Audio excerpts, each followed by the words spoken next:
Guys, मेरी story पसंद है तो लाइक करें, शेयर करें, सब्सक्राइब। परिवार के साथ बहुत खुशी का जीवन बिता रहे थे।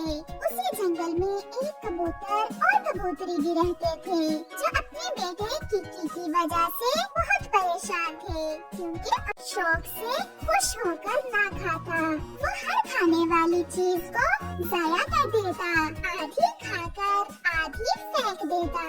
आज तो वो सुबह से रोए जा रहा था और एक नई और अनोखी जिद कर रहा था।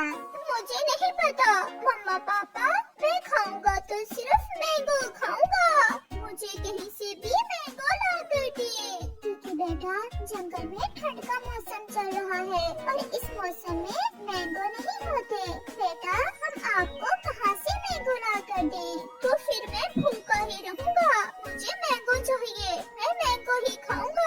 बेटा समझ जाओ, हर फल का कोई मौसम होता है और मैंगो तो गर्मियों का फल है, सर्दियों में मैंगो नहीं होते। मगर वो छोटा बच्चा कोई बात मानने को तैयार नहीं था। चिड़िया जो कबूतर के पास में ही रहती थी, वो कबूतर के बेटे की रोने की आवाज सुनकर वहाँ आ जाती है। मैं कब से सुन रही हूँ कि बेटा आप क्यों रोए जा रही हैं?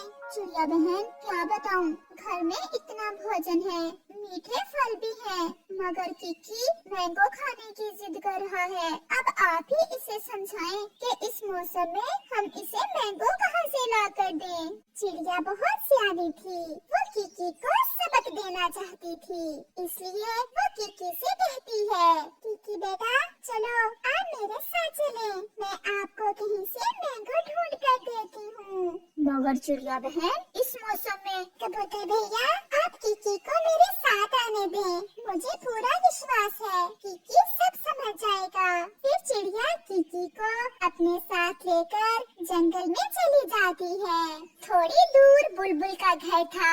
चिड़िया किकी को साथ लेकर बुलबुल के घर जाती है। बुलबुल ने चूल्हे पर एक देगची रखी हुई थी और उसमें उसने पानी में एक बेरी का फल डाल रखा था। बुलबुल बहन आप अपने बच्चों के लिए क्या बना रही हैं? बहन चिड़िया क्या बताऊं, ऐसे ठंड के मौसम में कुछ भी खाने को नहीं मिल रहा है। मुझे एक बेरी का फल मिला था, मैंने सोचा हम सब इसे ही पका कर खा लेते हैं। बेरी का फल और वो भी इतने सारे पानी में आप पका रही हैं, वो क्यों आंटी?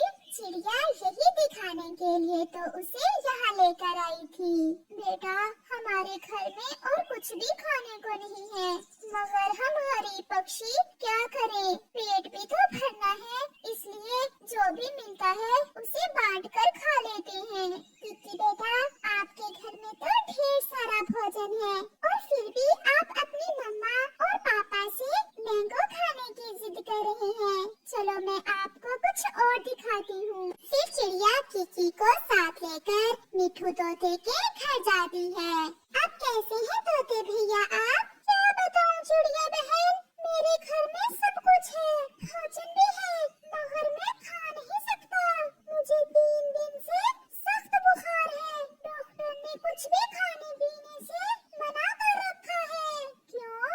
वो क्यों मिठू अंकल, आपको डॉक्टर ने खाने से मना क्यों कर रखा है? क्योंकि मैं अगर थोड़ा सा भी कुछ खा लूं तो मेरे पेट में दर्द शुरू हो जाता है, मैं बहुत तकलीफ में हूँ। किकी बेटा आपके घर में तो कोई भी बीमार नहीं है, आप सब स्वस्थ हो, फिर भी आप भगवान का शुक्र अदा नहीं करते हो।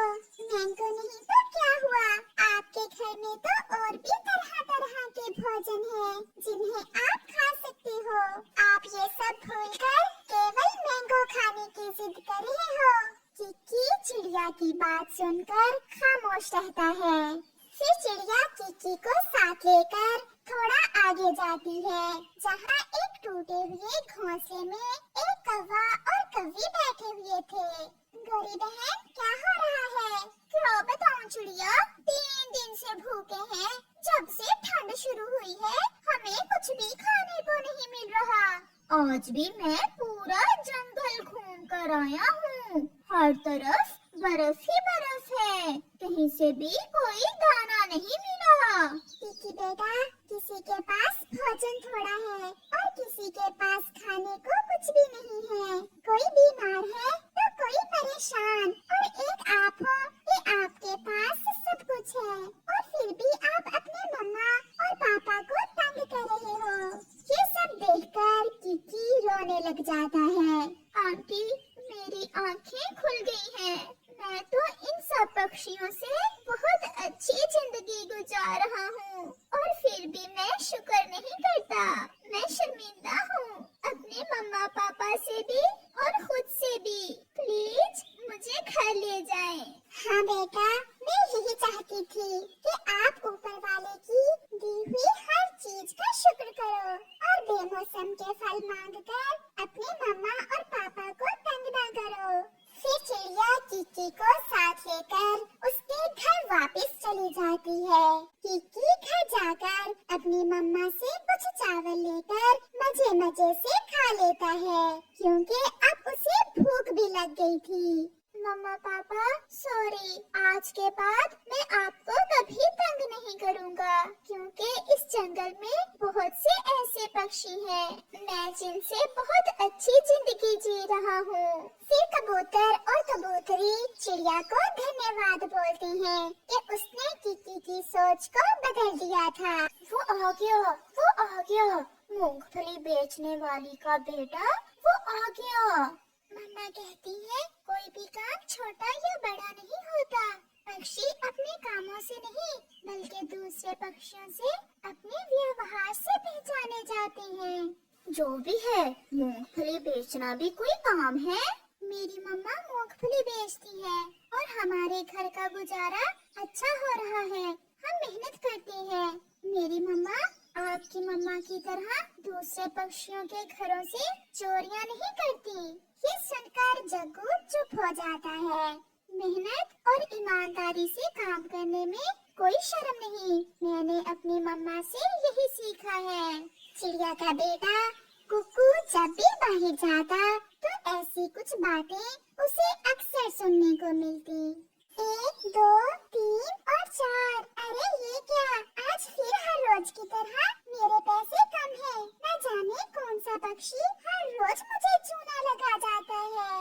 मम्मा, आप पैसे ध्यान से लिया करें।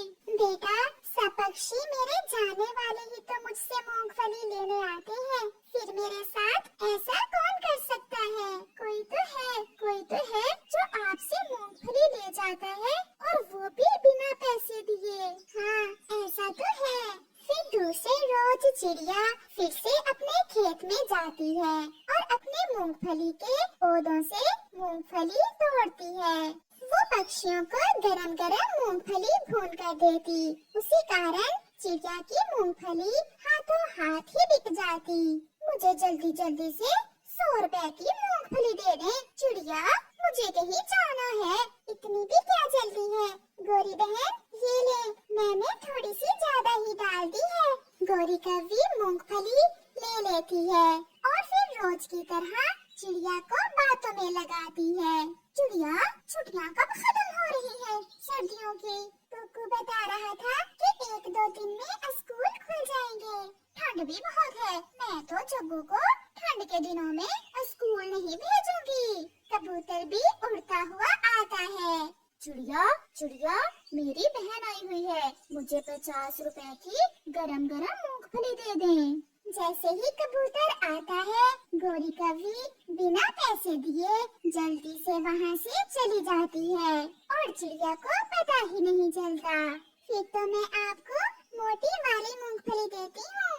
आपकी बहन मूंगफली खाकर खुश हो जाएगी। ऐसा करें, 60 की कर दें। फिर कबूतर भी चिड़िया को पैसे देता है और मूंगफली लेकर वहाँ से चला जाता है। चिड़िया को आग भी जलाना होती और मूंगफली को भूनकर बेचना भी होता। चिड़िया ऐसे सारा दिन काम करती। मम्मा लाए, मैं पैसे गिन देता हूँ। मैंने आज काम बहुत ध्यान से किया था। मुझे पूरा विश्वास है कि आज पैसे पूरे ही होंगे। मम्मा, ये तो 120 रुपए है। ऐसा कैसे हो सकता है?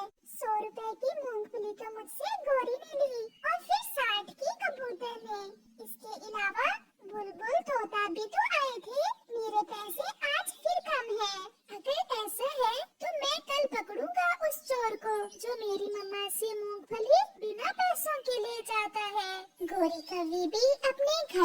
बैठी हुई थी। जग्गू खाओ खाओ, मुफ्त की है। मैं हर रोज उस छोटी चिड़िया को बातों में लगाकर मूंगफली के पैसे दिए बिना ही आ जाती हूँ। ये सुनकर कालू कौवा और उसका बेटा जग्गू हंसने लग जाते हैं।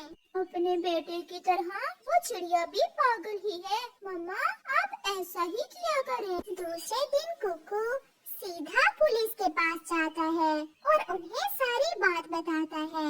अच्छा तो ये बात है, मैं जाता हूँ आपके साथ और आज पकड़ते हैं उसे। कौन है वो चोर? फिर कुकू पुलिस को साथ लेकर अपनी मम्मा से थोड़ी दूर चुप कर बैठ जाता है। पक्षी आते हैं और मूंगफली लेते हैं और पैसे देते हैं। अभी तक तो सारे ही पक्षी पैसे देकर जा रहे हैं। आखिर वो कौन है? शाम तक जो भी होगा वो पकड़ा जाएगा। फिर थोड़ी देर बाद गोरी कौवी जग्गू को साथ लेकर आती है। चिड़िया मुझे 100 रुपए की मूंगफली तो देना। आज मूंगफली पहले से ज्यादा स्वादिष्ट है। गोरी बहन ये ले।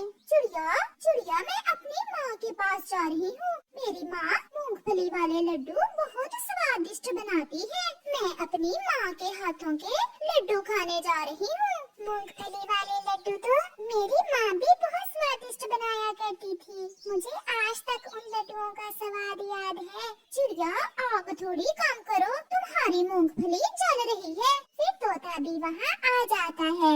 तोते को देखकर गोरी जग्गू को इशारा देती है और वो बिना पैसे दिए ही वहाँ से उड़ती है।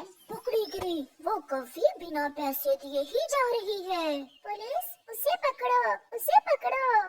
फिर पुलिस जल्दी से गोरी को पकड़ लेती है। तो ये तुम हो जो हर रोज चिड़िया को चूना लगा जाती हो। नहीं, मैंने तो ऐसा नहीं किया। ये तो जेल जाकर ही बताऊंगा। फिर पुलिस गोरी को जेल ले जाती है और जग्गू वहाँ से घर भाग जाता है। मम्मा मैं ना कहता था, कोई तो है जो आपको बिना पैसे दिए ही मूंगफली ले जाता है। तो ये गोरी कौवी थी। अब पता चलेगा इसे। जेल की हवा खाकर सीधी हो जाएगी। ऐसे गोरी कौवी को चोरी की सजा मिलती है। देखा प्यारे दोस्तों, चोर कितना भी